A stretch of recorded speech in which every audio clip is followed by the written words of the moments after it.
आज हम बात करने वाले एक ऐसे खतरे की जो लाखों लोगों के मन में है और लाखों लोग जो कि भारतीय है और जो वहां रहते हैं वो भी ये जानना चाहते हैं कि क्या दुबई वाकई में सुरक्षित है, क्या वाकई दुबई में कोई जोखिम नहीं है या फिर आने वाले समय में ये एक बड़ा युद्ध का मैदान बनने वाला है। वहां पर चुनिंदा मिसाइलें हमले हो चुके हैं, एयर स्पेस पूरी तरह से बंद है, लोगों के बीच में अभी भय का माहौल है। क्या सच में दुबई में रहना अभी जोखिम भरा हो चुका है? अगर आप दुबई जाना चाहते हैं, वहां काम करते हैं या फिर किसी कहने के या बताए पर वहां पे आप जा रहे हैं, तो दुबई सुरक्षित है, अगर सामने वाला आपको ये बोल रहा है, तो इस वीडियो को अंत तक जरूर देख लीजिए, क्योंकि आज मैं आपको दुबई के पूरा सच बताने वाला हूँ, जो कि अभी तक आपको किसी भी वीडियो में आपको देखने को नहीं मिला है। दोस्तों, मैं आपसे एक चीज कहना चाहूंगा, अभी तक आपने मुझे व्हाट्सएप पे नहीं फॉलो किया तो व्हाट्सएप फॉलो कर लीजिए, इसका लिंक मैंने डिस्क्रिप्शन में दिया है। क्योंकि आप जितने ज्यादा हमसे जुड़ेंगे, आपके पास जो भी समाचार है वो बहुत जल्दी पहुंचेंगे, आप दुनिया में कहीं पे भी रहेंगे। ईरान और इसराइल के बीच में जो तनाव है वो चरम पे है और काफी तेज हो चुका है। हाल ही में ईरान ने यूएई, जिसमें कि दुबई भी शामिल है, पर मिसाइलें और ड्रोन से हमला किया है। मिसाइलें इंटरसेप्ट की जा चुकी है, लेकिन गिरने वाले टुकड़े से कुछ इलाकों में चोटें और नुकसान भी हुआ है। कई इमारतें क्षतिग्रस्त हुई है। बुर्ज खलीफा में भी इसको ड्रोन से हमला करने की कोशिश की गई, लेकिन उसे नाकाम कर दिया गया। यह सब 28 फरवरी 2026 के बाद में शुरू हुआ है, जब इसराइल और अमेरिका स्ट्राइक के जवाब में ईरान ने जवाबी कार्रवाई शुरू की।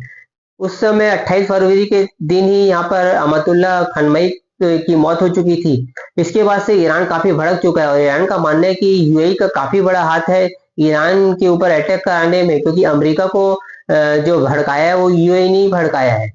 अभी तक यूएई के कुछ इलाकों में धमाके की आवाज सुनी गई है। दुबई इंटरनेशनल एयरपोर्ट समेत एयरपोर्ट नुकसान और उड़ानों का रुकना हो चुका है। कई उड़ानें रद्द हो चुकी है, कई ऐसे फ्लाइट्स है जो कि अभी कैंसिल है। वहां पे कई हजार लोग हैं जो कि फंसे हुए हैं, उनकी इंतजाम किया जा रहा है रहने और खाने का, क्योंकि वो काफी दिनों से वहां पे लगभग 72 घंटे से वहां पे फंसे हुए हैं। सभी ये चाह रहे हैं कि वो कितनी जल्दी वहां से निकल सके और अपने घर को पहुंच सके। भारत सरकार भी अपनी तरफ से काफी कोशिश कर रही है जो भी वहां पे फंसे हुए हैं उनको भारत लाने की, क्योंकि कई सारे ऐसे देश है जहां पर कि अभी फ्लाइटें कैंसिल है, और जिसकी वजह से कि जो वॉर चल रहा है उसमें आप समुद्र ले लो या हवा ले लो, सब दूर अभी काफी डर का माहौल है। यूएई सरकार ने नागरिकों को अलर्ट जारी किया है और सुरक्षा सलाह दी है, सुरक्षित स्थानों पर जाने के लिए कहा है। हालांकि सरकारी अधिकारी कहते हैं कि वे नागरिकों की सुरक्षा के लिए पूरी तरह से तैयार है और स्थिति को संभाल रहे हैं। दुबई कितना सुरक्षित है, ये सवाल अभी हर किसी के मन में है, क्योंकि जिस तरह से दुबई में अभी हमले हुए हैं उससे तो हमें नहीं लगता है कि दुबई अब सुरक्षित रह गया है। पहले स्थिति को गौर करें तो दुबई को भारत समेत दुनिया भर से आवास, व्यापार और पर्यटन के लिए सुरक्षित शहर माना जाता था।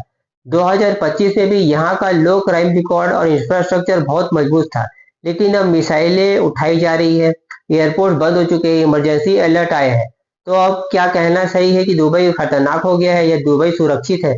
दुबई में अधिकांश शहरी इलाकों में भी अभी लोग सुरक्षित है और लोग असामान्य जीवन जी रहे हैं, लेकिन क्षेत्रीय तनाव और मिसाइल हमले का खतरा अब वास्तविक है। इसलिए प्रिकॉशन बहुत जरूरी है, क्योंकि जाने अनजाने कहाँ पर मिसाइलें गिर जाए किसी को नहीं पता है। क्या ये खबरें संकेत देती है कि दुबई बिल्कुल सुरक्षित नहीं है?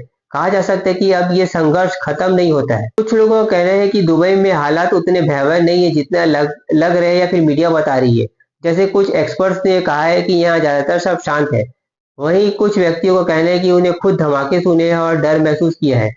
यह दिखता है कि यहाँ लोगों ने अनुभव अलग अलग है।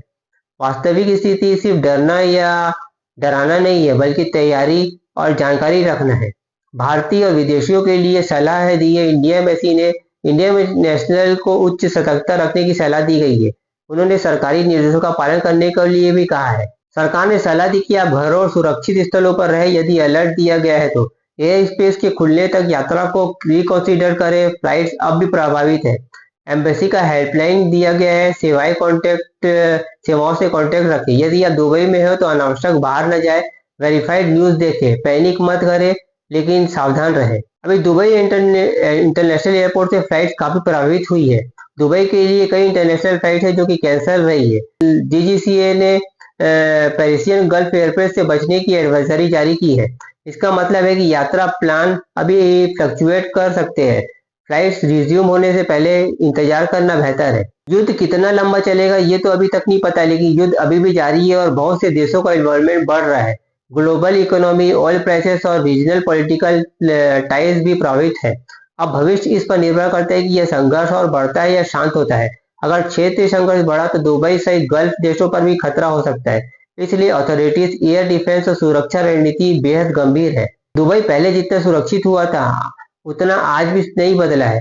हालात तनावपूर्ण है, लेकिन जिम्मेदार सुरक्षा व्यवस्थाएं लागू है। सावधानी, जानकारी और ऑफिशियल एडवाइजरी आपको सुरक्षित रख सकती है।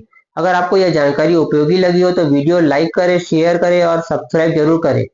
कमेंट में बताएं कि क्या आप दुबई जाना चाहेंगे। तो मिलते हैं नेक्स्ट वीडियो में, तब तक के लिए जय हिंद, वंदे मातरम, जय भारत।